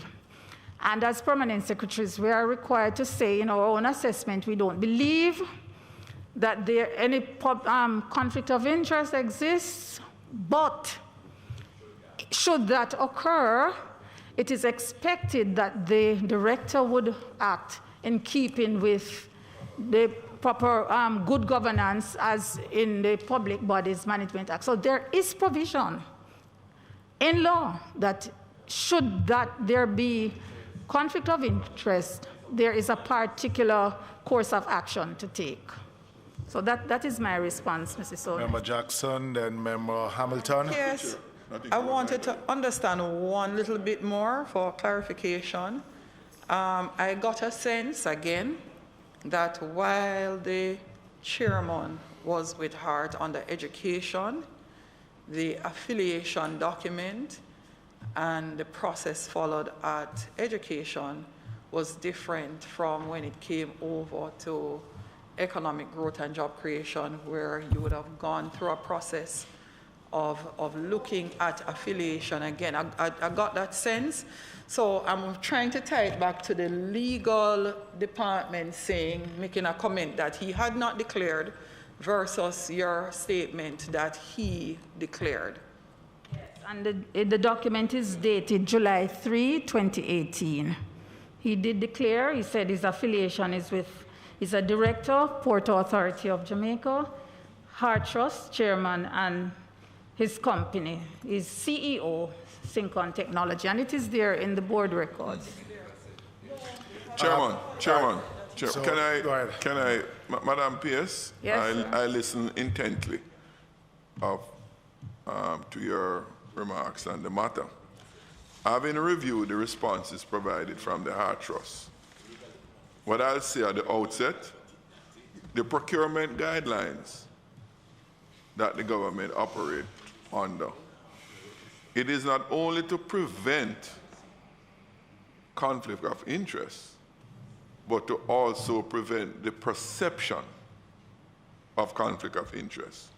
And why that the latter is of great importance, because for the public, in whose interest and on whose behalf public agency operate, must believe or led to believe or supported to believe that the transaction of government funds are above board and that there is no nepotism, conflict of interest, etc. That's why the second point is important, the perception. And to alleviate or to avoid that perception, it sets out a set of steps to be taken. like, for example, the affiliation and the interest and all of those things. Those things are required to assist in the process of ensuring that, one, there is no conflict of interest, and to minimize the perception of it. I don't know the gentleman. One thing, sir. The greatest challenge we have really is the perceptual problem. And one of the reasons why I will say on the surface of it, that perception and underscore perception could be advanced. When I read the response from Hart, the legal officer who gave the advice, he or she refers to information provided to her. Like all lawyers, they will tell you they form their opinion on the basis of law and facts, right? What is provided? If the information is not provided, okay. And if you ask for it, no, but you see, as I was read in the report, the person is not the keeper of the company's information. So yes, while they can ask for it, it's the responsibility of the agency who is affair with the day-to-day processes. Those in the agency, so the question I ask, who is it that leads the procurement process in the organization? Who should be affair and ought to be affair with the requirements to avoid conflict of interest and the perception of conflict of interest to provide. So in the absence of they being provided, knowing what they were or what they were then would imply that there was none to provide. And what I will just humbly say in closing, the gentleman in question, who I don't know about him, and I say this for any other persons in the private sector who serve in public agencies. And we need people from the private sector to serve on these boards to bring their expertise and their experience to bear on the public service management process, is to declare to the board their association, and if that is in the record of the board, and I would say I go just below the board to the CEO, whatever title that person is, managing director, CEO, what have you, let the organization be aware. And if that is done, it would insulate to a great extent that perception. You see, again, my first attendance at this committee years ago, when I went to the Ministry of Education, and the committee was chaired, I think it was PAC by Dr. Davies. I made a comment that everything that happens in an organization boils down to leadership. And I say no more. Chair, I've been listening to the comments in relation to the contracts given to the company that the previous chairman was associated with. And it raised some questions for me, because in my mind, a cure or to cure the perception of a conflict of interest is disclosure. That's one way of dealing with it. And the chairman, as PS indicated, would have done so. So he discharged his responsibility. Now, when the chairman was appointed, I think up to the point 2019 when this concern was raised by the procurement committee, at least I think it was reported that about 6 contracts were issued. My question was, or is, why is it, or what occasioned this serious concern in 2019 after at least 6 other contracts were issued before? What would have occasioned this cause for concern when the chairman would have discharged his duty to the entity? Why is it that Hart Trust, if it is that there was an issue, did not go further to try to, on their part, minimize or mitigate the issue of conflict of interest? PS says leadership again. PS, I'm going to add to Member Hamilton's statement. No, I have a serious concern with it. I'm going to tell you why. As Member Jackson indicated, a lot of individuals who are steeped in private sector have zero clue about how government works. I literally would have moved from working in private sector to doing work with the government, and you cannot believe how far apart the two are in terms of the thinking and the processes. So it was the duty of the organization to have ensured that you require that you declare all businesses that you own. What do your businesses do? Do your businesses do anything with the organization? The way this unfolded, I think, was very disheartening. And I will call the name of the former chairman, Eddie Gabidon, I think his name was, because we taint sometimes private individuals who have excellent expertise and who can move our country forward in serving their country in a way that is beneficial to the populace. And literally, the chairman would have stepped down under cloud and shadow of the appearance of something being wrong and some benefit being had. And I go back to the institution because it should have been made clear that this individual did what they were supposed to do. And if we, for some reason, had a slip in terms of how we either documented what was required, procured the information that was required, it was obvious nothing went to the board that would have required him to have declared to the board or recuse himself at the board level, we should never have allowed this individual to step down with that shadow over his head. And I think we have to be careful going forward because it causes other private individuals who would want to serve the government to be very nervous and anxious about putting themselves on the line. Most individuals in the private sector earn far more money, have access to far more than when they choose to give their service to the government. Go ahead. No, Chair, I wanted to go back to the procurement committee, because it is the procurement committee, after going through all of these processes in 2019, decides, oh, we're having a problem. I want to know why. I want to know if it was malicious. I want to know the intention behind what took place. That's all I want to know. And also, just coming out of the report, no, Member Holness, coming out. Just asking who was the head of the procurement committee. If I'm not sure if that person would be here.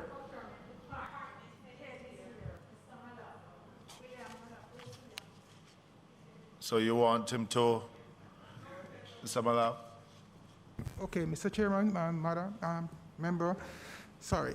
The reason why the procurement committee had raised the concern is because the submission in question was signed by the CEO in this capacity as CEO for Syncon. In other submissions that were submitted, somebody else in the company would have been given that permission and they would have signed. So that is the reason, one of the primary reasons why the committee raised the concern of perceived conflict of interest. No, because it raises, because just coming out of the... It makes some sense because, hold on, it makes some sense if you believe that the name of the individual appearing on the submission, who is known to be the chairman of the board, could influence persons on the procurement committee to make a decision in a particular direction.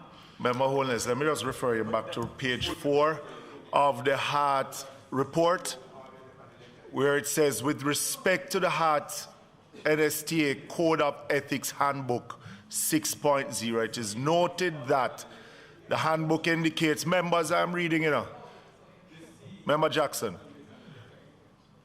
as to provide the National Contracts Commission a conflict of interest is where a public officer has a private or personal interest sufficient to appear to influence or to appear to be capable of influencing the objective exercise of his official duties. But Chair, who in this situation is a public officer? No, it's not your turn. Who in that situation would be the public officer? Yes.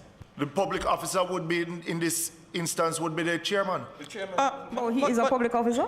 No, well, he would be the one who would have now influenced the notion of influence. No, members. What I want to hear from the legal department. Chairman, I still want to hear from Mr. Malav something, because I'm not sure he answered Member Hamilton's question in a way that I get it. So, off the mic, Member Sibley's made a comment that the letterhead for the organization would have always indicated who the CEO is. So whether or not the CEO signed, you would know that this is the individual. I am asked. You would know. You should know. Name don't necessarily mean that. All right. So I'm wondering, and it goes back to the question Member Hamilton asked, in determining that the chairman of the board is the CEO of the organization, was the procurement committee satisfied that, one, you knew the affiliation and connection of the chairman to the company, and two, whether or not any member of the procurement committee felt influenced by the fact that the CEO of one of the companies selected was chairman of Hart at the time? Well, if so, did you issue any contract subsequent to having that concern without having asked for any clarity from your member? No, just your member from your senior ministry. So you still would have had the chain of command to go up and, one, say to the board, even though these are not things that come to the board, we are concerned, say to the managing director, we are concerned, say to the permanent secretary, we are concerned, before issuing any further contracts, so that you would be able to ratify how you function going forward. Okay, the committee, once they raised the concern, they asked if a declaration of interest, the chairman had declared interest. That document was obtained and submitted to the procurement committee to show that, yes, he did declare interest, and outside of him signing the submission, there was no perceived conflict of, there was no conflict of interest. However, the committee then the committee then requested of the legal officer for further guidance in relation to that matter. But just for what it is worth, that particular procurement was aborted because it was so protracted. And we're going round and I get advice. I saw it and I don't understand it to this day.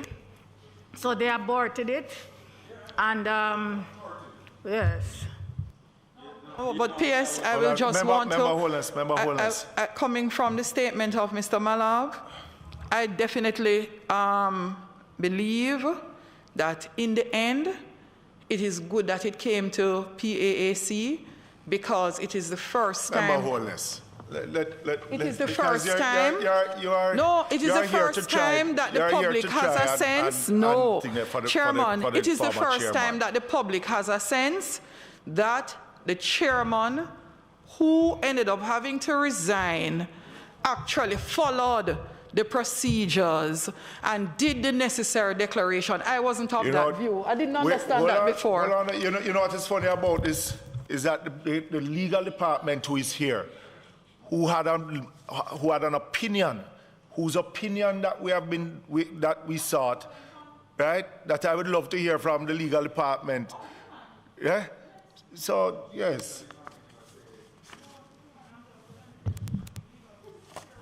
So, yes. Good day, members. What is your question, Mr. Chair? The legal department gave their opinion on the process. Yes. And in your report, you said that you had not yet seen the documentation that the state would have been required to ensure that there was no any notion of the chairman, former chairman, having been influenced, and what was required of him in the procurement handbook was actually done. And we asked for a follow-up report, and the report from the legal department came back the same, meaning no change from the earlier report that was given. So, we asked for an update because we have been told that what was stated in this was actually done, and that the legal department had actually gotten these documentation. So I would like to hear from the legal department itself. Do you stand by what is in this report? And were you satisfied? There's a point of order. On a point of order, Yes. Chairman. Could I suggest or ask that the document to which you make reference, can you confirm whether or not the legal officer can confirm that that report reflects what came from our unit? Sure. Go ahead, Madam Pearson. Chair, there are excerpts of my opinion in the document. I was not asked to comment on the process because I would not have been a part of that process, and the information about how the process unfolded would not have been provided to me. I would have been asked to comment on whether there is a conflict of interest. Given the information that I was provided, I commented on the information I had. Reference was made to other information which was not provided, and I also made a point of stating that I cannot comment on what has not been provided. So if you were asked to give an opinion of a conflict and asked to be given, what would have been difficult in them giving you the report from the board itself? The affiliation document, Chairman. And the affiliation document, if one existed. And the affiliation document.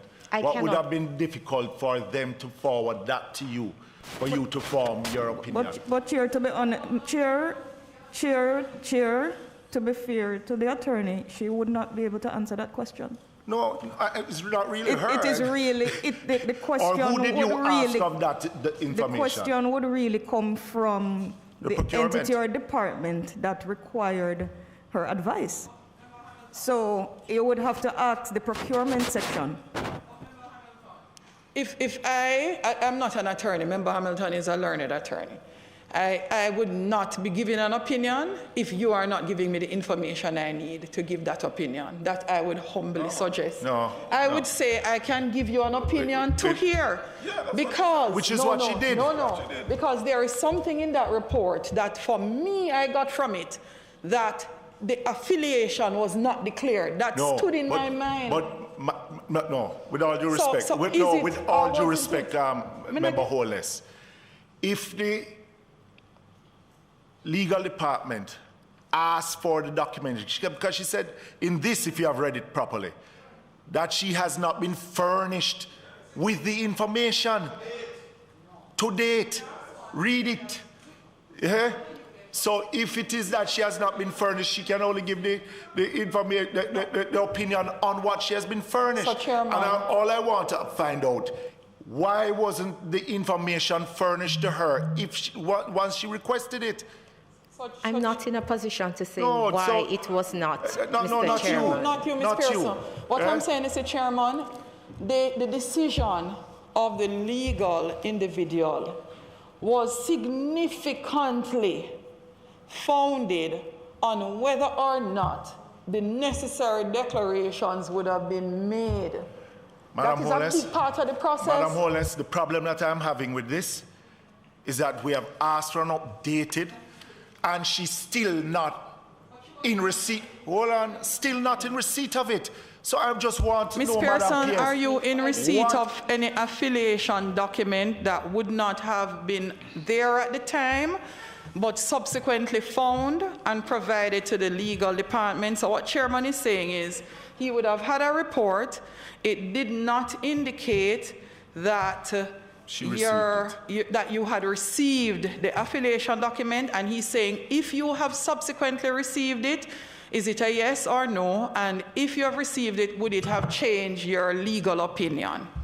I've not been furnished with anything since that opinion was written. The only request that has been made of me is for me to provide my response. Hold on, members.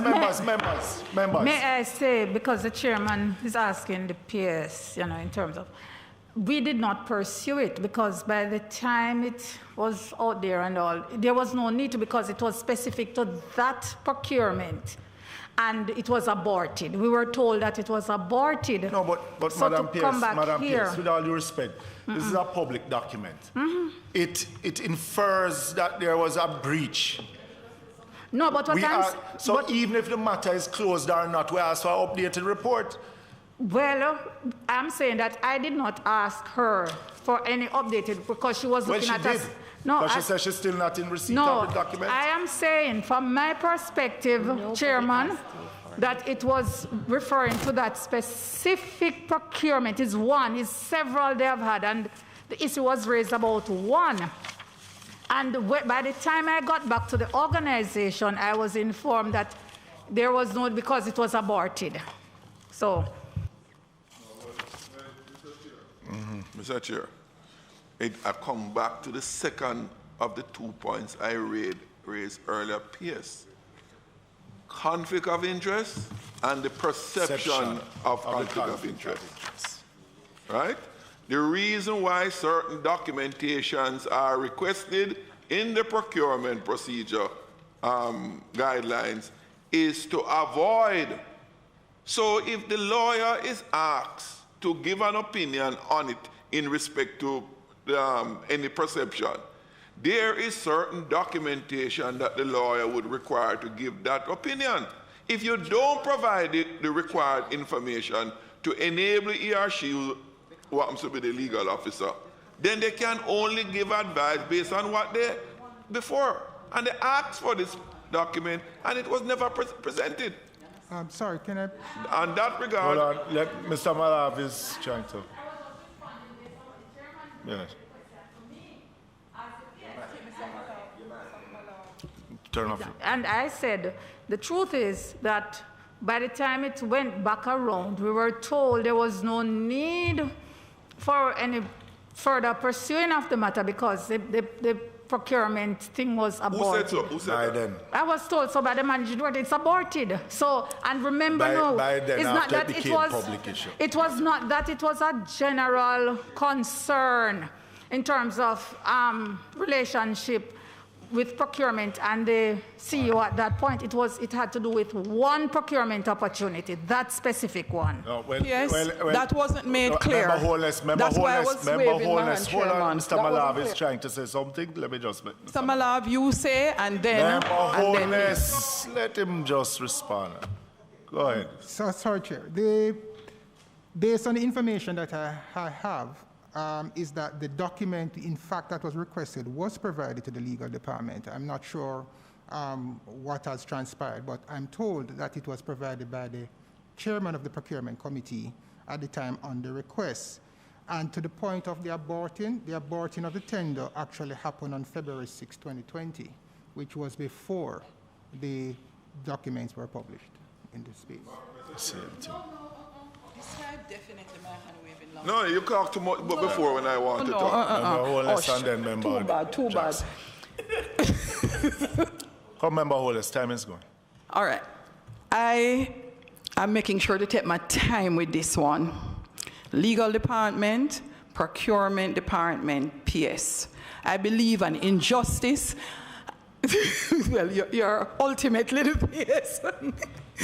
An injustice has been done to the chairman, because the sense I had gotten was that in relation to the contracts, and that's why it goes back to Member Hamilton's question that takes so long to answer. Literally, it now appears that the procurement department had no issue at all with the relationship with any of the contracts submitted or bidded for by the chairman, except one contract. The one contract was aborted prior to any legal opinion, and we have tried the man in the court of public opinion and found the man guilty unfairly.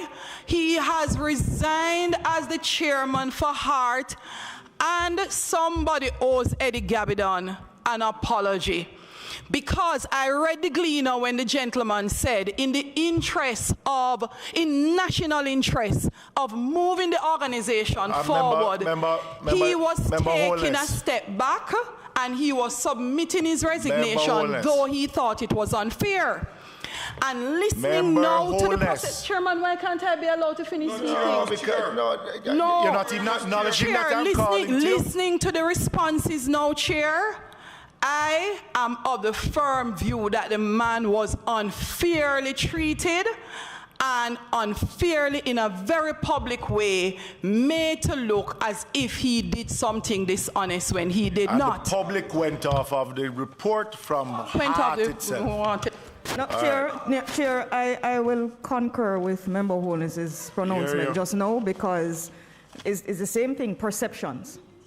Right? And if we put certain information out that is not complete, we damage people's credibility.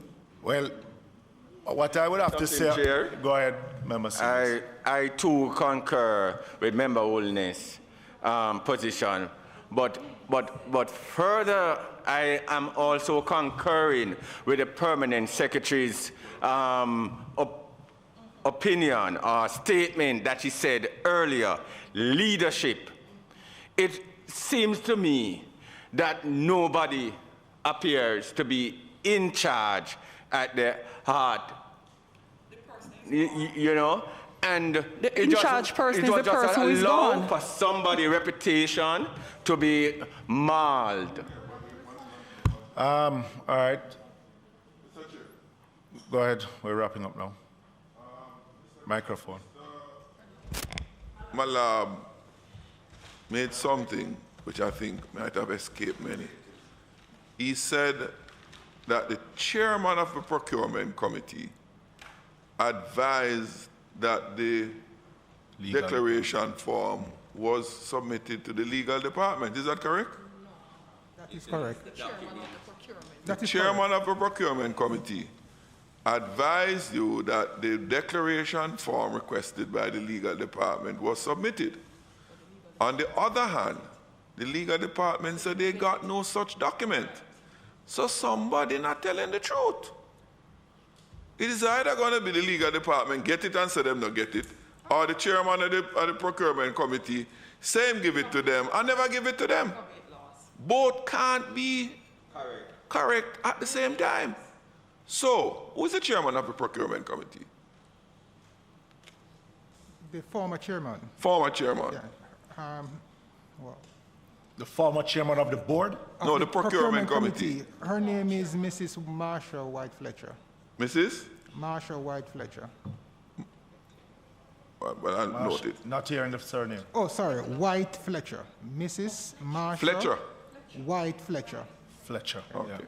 So Mrs. Fletcher told you that she gave the legal department, and the legal department said that they never received any. That's correct. Probably she didn't tell you how she got it, sent it to them, email and delivery. It was, I understand it was sent via email because the document was requested through my office. I retrieved the said document, submitted to the chairman of the procurement committee, who then sent it to the legal department, also trying to determine if the affiliation statement that was filled out was sufficient to treat with the conflict of interest question that was raised. if the affiliation document was sufficient, to respond to the conflict of interest. which would appear that the question was whether or not the sufficiency of that would negate the need for the declaration form? I'm not following the... No. I just heard you said, correct me if I'm wrong, Yes. that you were asked if the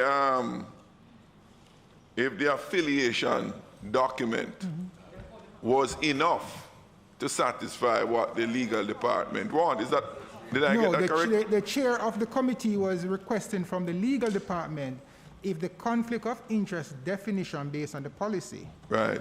if the document that was submitted by the chairman was sufficient to address that. And the response was that? Well, I am not seeing a response. Sorry, I didn't get that. No, I'm not aware of what the response was. Okay. Legal department can answer.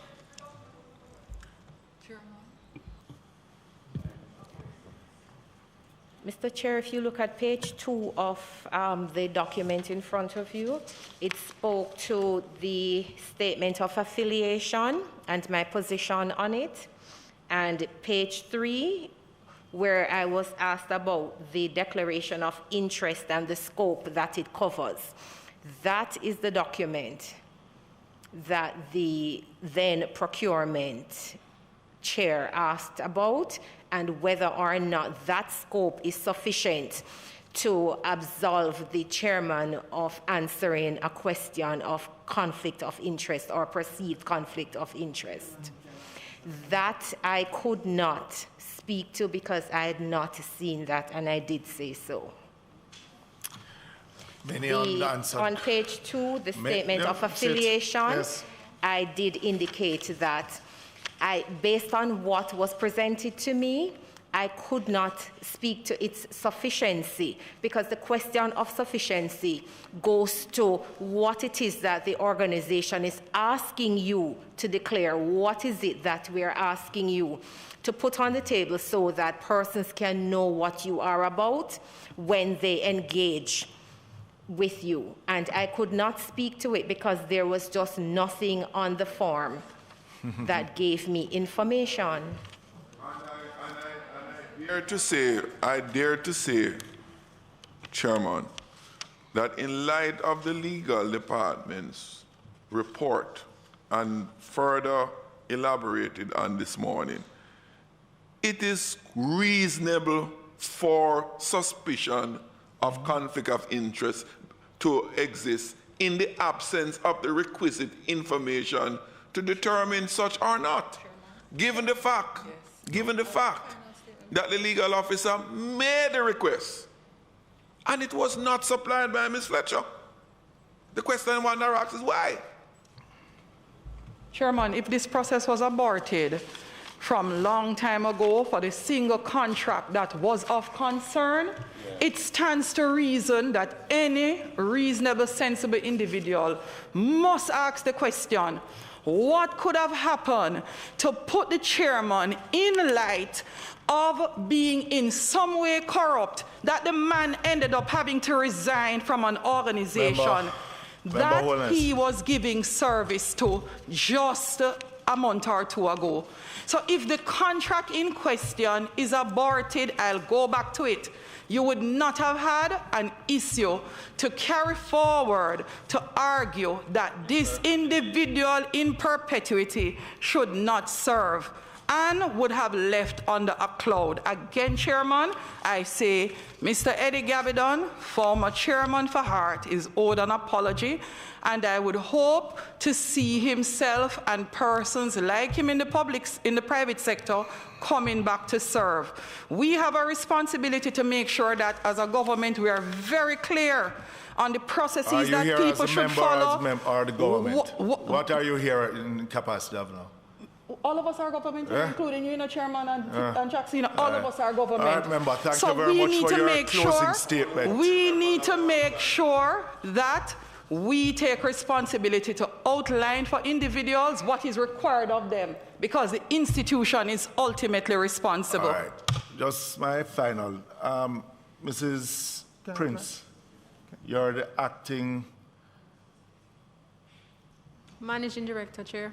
And what was your substantive role before? Corporate Services, Senior Director. HR falls under corporate services? Yes. So when we're asking the whole issue of the HR, then why you couldn't answer? Because some of the questions, all the questions were phrased, I was not in a position to respond to them at the time, but you had gotten the Is responses. there a separate HR manager Yes. for the There's entity? an HR Director, yes. A director of HR? Yes. All right, so, all right, just wanted to make that clear. All right, thank you very much. Chairman, if with your permission, just make one little small comment.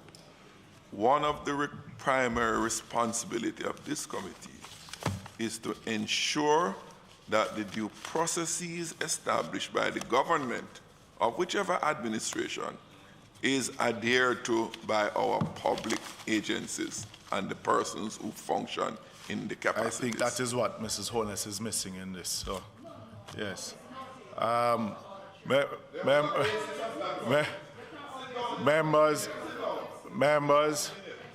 Members, Madam Acting PS, Mrs. Dwyer, we brought you here hoping that we didn't expect Hart to be so long. We will have to have a follow-up meeting when we see where there's an available date. Then we will communicate with the ministry. Madam Sewell? Sure. No, I just thanked him for my inaugural meeting and understanding of how it works. Okay. I reserve my answer. Madam Sewell, as usual, you have been forthright and making yourself available to the committee. The members of the Hart team, thank you for availing yourself on the committee. And we await your report, Madam Sewell, on the information requested of you. Thank you, members. We have one matter to do with the reports. We're finishing up now. All right, thank you, team. On any other business, we have some reports that have been circulated for some time now, about 5 reports. No, hold on. They need to be tabled. So we need those reports approved so that we can,